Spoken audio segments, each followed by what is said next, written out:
The city of Tshwane's Executive Mayor, at least for now, Cilliers Brink, certainly said to know his fate today when opposition parties table a motion of no confidence against him. ActionSA leader Herman Mashaba has in the meantime said the DA can be assured that they won't receive any support from his party. Watching developments for us in the capital city is SABC News Reporter Patricia Visagie, who joins us now live. And Patricia, the DA was also said to hold some kind of march today in support of Cilliers Brink. I see parts of the street where you're at are painted in blue.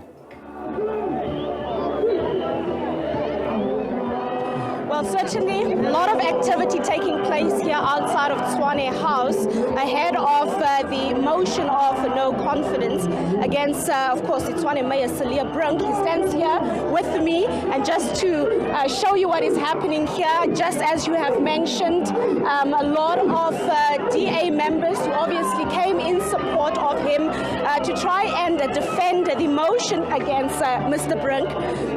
So there's also counter action that is taking place. We expect, the other side of the coin to also mobilize. But the attention now falls on Mr. Brink, what he makes of the motion that he's about to face in council. Of course, you would know that there's been a lot of talks, a lot of deliberations to try and see if there is a way to stop this, if there is a way to sort of form a new power-sharing deal with the ANC. There's been a lot of meetings taking place until late in the evening last night to try and pave the way forward. But the man of the moment, the man who's ultimately at the center of this battle, the man who has to fight for his political life in Tshwane, joins me right now. Mr. Brink, let's start with the hope that you had that the ANC might give you a lifeline. Do you think that is still possible? So let's be clear, nobody is asking for a lifeline. It's about taking responsibility for governing Tshwane. All politics must be derived back to the benefit of residents. How is this going to help us improve water, electricity? How is this going to improve our finances? Who's going to take responsibility? So it's never an issue of a lifeline. Let me make that clear. If the ANC wants to talk to us, they want an arrangement, it will be one of co-responsibility. It will not be an issue of a lifeline to a politician. That is the clear frame of reference that we have. What we've been looking for, to answer the question, is for the withdrawal of the motion of no confidence. Because that will enable the ANC, the DA and other parties to talk about the future of the city, to devise something in circumstances of order and stability.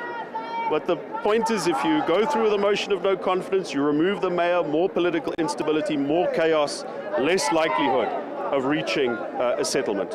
With the talks that you've had with the ANC, maybe not yourself, but some leaders within the DA, how does it look like? Is there a possibility? Of course, the motion is going ahead, but anything can happen in council, and there's also the upcoming plans after today, and that is the talks to come up with a new power-sharing deal. There's a possibility that the DA might be part of that. From the talks that you have had, how does it look like? Is that possibility very strong? So let's talk about the mutual interests of the parties here concerned. We have a government of national unity.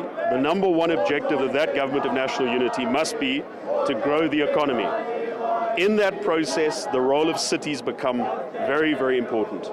If you have cities that are basket cases, that are falling apart, that have political instability, that are going bankrupt, that is not good for the GNU project. So that's the mutual interest that we speak about. Now, the only clear sign that we will take that there's a possibility of a settlement is if the motion of no confidence is withdrawn. Politicians can say many things. They can say, we want to work with you, we want to do this, blah, blah, blah. But it is actions in politics that make a difference, not words. And so we're looking for that motion of no confidence to be withdrawn. And quite frankly, the longer it takes to be withdrawn, the less chance there is of a settlement being reached here. We've got a few hours, well, 30 minutes before, less than 30 minutes before council actually starts. And perhaps when we look at the culture that happens in council, perhaps a few hours before that is concluded. Do you think there is a possibility that the motion might be withdrawn? I cannot speak on the ANC's behalf, but I know that Taken the meetings that you've had, do you think there is a possibility? I mean, surely the talks may have indicated in which direction this is going. Until the motion is withdrawn, there's no possibility of it. There's 100% non-possibility of a settlement until the motion is withdrawn. If you are removed, how does that make you feel? What's the legacy that you believe you are leaving behind? First credible plan to get clean water in the taps of the people of Hammanskraal in decades. Significant financial recovery, improvement of an audit outcome, despite the damage that the Gauteng provincial government and Premier Panyaza Lesufi did to this city. Building a new organizational culture, bringing in competent, non-political people to deliver services to the people. That is the only way you govern a city. This is our legacy, and I tell you, we will fight to protect it. Even if we have to fight in opposition, we will fight to protect it. We will fight to stop those who want to loot the city from doing so. I've asked you this question before. Previously, you were hell-bent that the ANC must be protected from the city of Tshwane. But of course, now, as the political game has changed, the numbers have changed, you're willing to work with the very same party that you previously said is a danger to the capital city. Does that not make you a hypocrite? Well, we work with the ANC in a government of national unity. I certainly think there's a risk to this city if it were to be governed by an ANC-EFF ActionSA coalition. That, I think, is a significant risk. But if we can get the right conditions, and there's no indications that those conditions exist at this stage, I've emphasized that. Until the motion is withdrawn, there can be no talk of any settlement. But there is the prospect, if reasonable people can sit together, can work out conditions, non-interference in tenders, continuing the work that we're doing on the financial recovery, and other issues, making sure that the steps we've taken against the Rooiwal 5 are not reversed.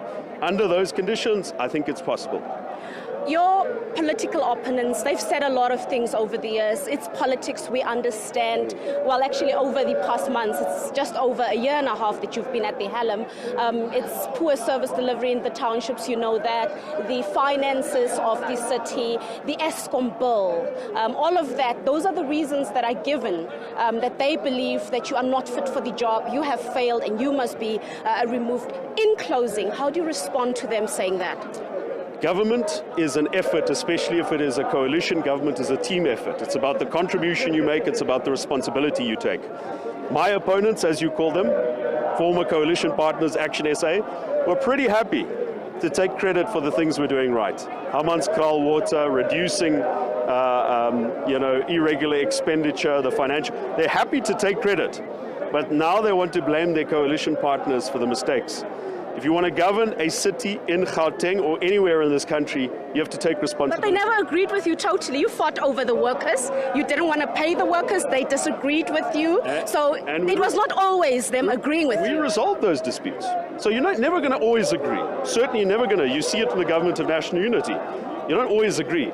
The question is, can you resolve the disputes? And all of the disputes were resolved. So I think ActionSA is going to take a lot of responsibility for the political instability. And we've reached now a point where if this political instability continues, it's going to have a serious effect on the performance of the administration. It's going to start affecting residents. It's going to compromise projects such as Hammanskraal water. It's going to compromise the financial recovery. So the folks who are driving this must also accept that council, it's not just the mayor that governs, council also governs. And if you disrupt council, and if you continue with motions of no confidence without a plan for the future, you're going to take co-responsibility in 2026 when we all have to face the voters.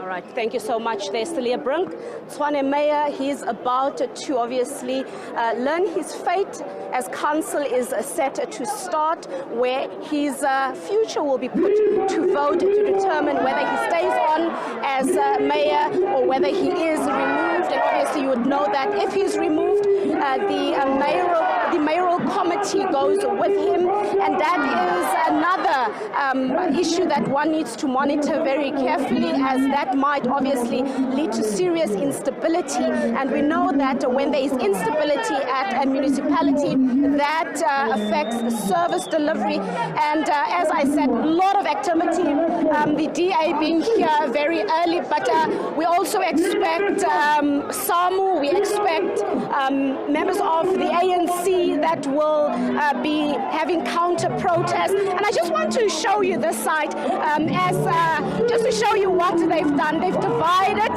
the group.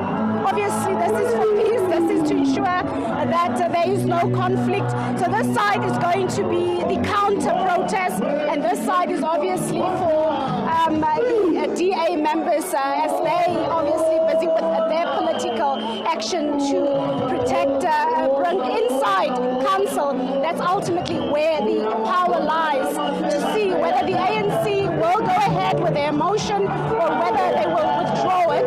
But the party has been very clear that they hold the majority of seats in council, and it is time for them to rise to that